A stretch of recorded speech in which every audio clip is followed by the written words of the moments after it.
What if I told you that the moment you open your banking app, you are no longer a customer?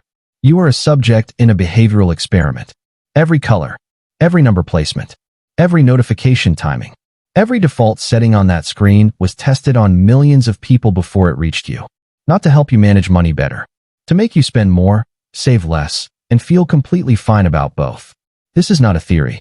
This is not speculation. This is a documented, research-backed, institutionally funded science.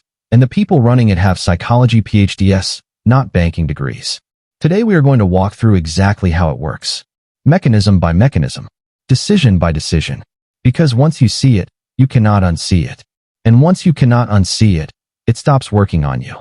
Stay with me, because the third trick is the one that has already cost you money this month without you realizing it. The first trick, the minimum payment illusion. Open any credit card statement right now and look at the bottom. There are two numbers sitting right next to each other. The total balance you owe and the minimum payment due. One of those numbers is designed to feel irrelevant. The other is designed to feel like the responsible choice. And the one that feels responsible is the one that will cost you thousands of dollars over time. Here is the psychology. When human beings are presented with a large number and a small number simultaneously, the brain anchors to the smaller number as the reference point for what is normal. This is called anchoring bias, and it was documented by Nobel Prize-winning psychologists Daniel Kahneman and Amos Tversky in research that banks have been quietly applying to product design for decades. A $4,800 credit card balance feels manageable when the minimum payment shown is $96. The brain does not instinctively calculate what $96 payments at 24% interest actually costs over time. It just feels like you are handling it.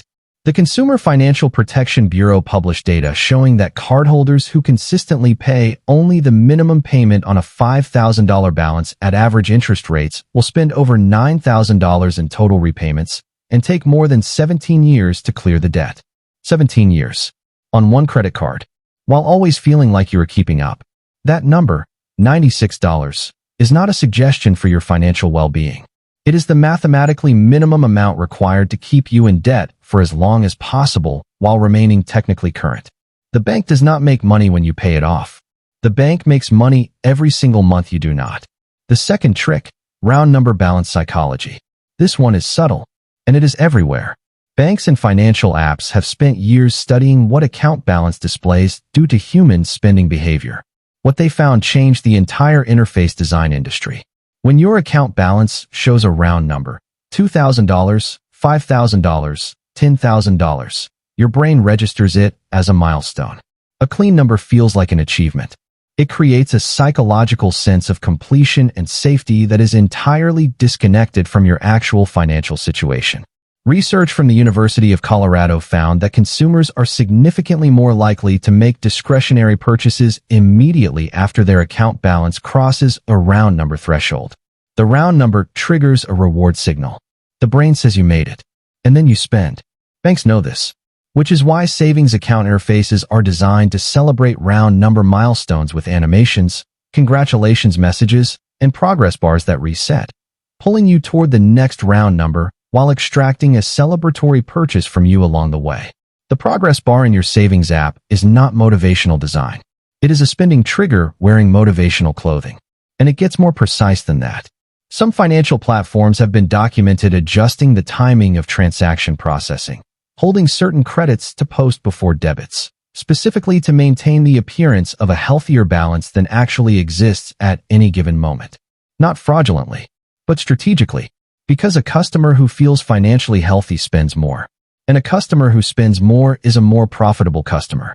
The third trick, cashback reward framing. And this is the one that already got you. Cashback rewards are the most elegantly designed spending trap in the history of consumer finance. Here's why they work so well. The human brain processes a rebate fundamentally differently from a discount. When you receive 1% cashback on a $300 purchase, your brain does not register it as spending $300 to receive $3. It registers it as earning $3. The transaction is mentally reframed from a cost to a gain. Behavioral economists call this loss aversion reversal. We are wired to feel the pain of losing money roughly twice as intensely as the pleasure of gaining the same amount. Cashback programs flip the psychological framing of spending from loss to gain, and in doing so, they eliminate the primary emotional brake on purchasing behavior. A 2021 study published in the Journal of Marketing Research found that Cashback reward program members spend an average of 23% more than non-members across equivalent income brackets. They do not save 1%. They spend 23% more. The math is not complicated. If you spend $1,000 extra per month because Cashback rewards make spending feel like earning, your 1% reward gives you $10 back. You are down $990, and you feel good about it. The rewards program is not a benefit the bank offers you. It is the fee you pay for believing you are winning. The fourth trick, credit limit increases time to your vulnerability. This one requires you to understand something uncomfortable about what banks actually know about you. Your bank knows your paycheck schedule. It knows when your rent clears. It knows when your grocery spending spikes. It knows when you start buying cheaper brands. It knows, with remarkable precision, when you are financially stressed, because financial stress has a behavioral signature that shows up in transaction data before you consciously acknowledge it yourself. And that is precisely when many banks algorithmically trigger credit limit increase offers. Not when you are financially strong, when you are financially stretched. A 2019 investigation by the National Consumer Law Center documented patterns of credit limit increases being offered to consumers during periods of observable financial stress, job loss indicators, reduced deposit frequency, increased minimum payment behavior. The offers arrive framed as rewards for good standing. They are timed for maximum acceptance probability. Because a financially stressed person who receives an unexpected credit limit increase does not think about the interest rate. They feel relief. They feel trusted. They feel like the bank believes in them. And then they use the credit at 22 to 28% interest during the most financially vulnerable period of their year. The credit limit increase is not a vote of confidence in your financial health. It is a product offer time to your financial weakness. The fifth trick, the default settings nobody changes. Here is the simplest trick on this list, and statistically the most effective. Every bank account, every credit card, every financial app comes with default settings. Autopay set to minimum payment.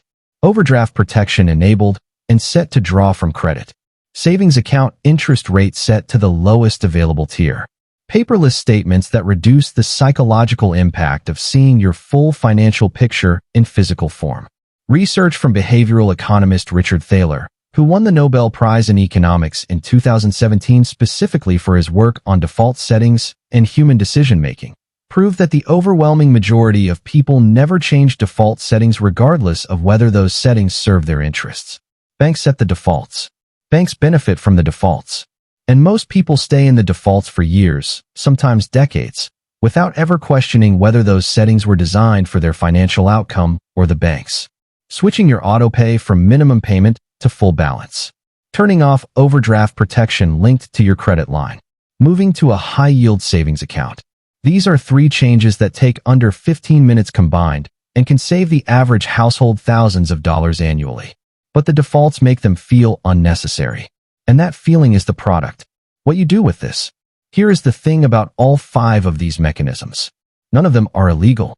None of them are hidden in the fine print. They are sitting in plain sight on the screens you check every single day. They work because they exploit the gap between how human beings instinctively process information and how financial decisions actually need to be made. The bank is not your enemy, but it is also not your financial advisor. It is a profit-maximizing institution staffed by behavioral scientists whose job is to make your money flow toward them as efficiently as possible. The only defense is awareness. Not paranoia. Not distrust. Awareness. Check the minimum payment and calculate the true cost. Question the round number celebration. Do the actual math on your cashback rewards. Read the credit limit increase offer for what it is. And change your defaults, every single one of them, to settings that serve your financial future rather than someone else's quarterly earnings. They built the system with extraordinary intelligence. The only question is whether you are going to engage with it on their terms or yours.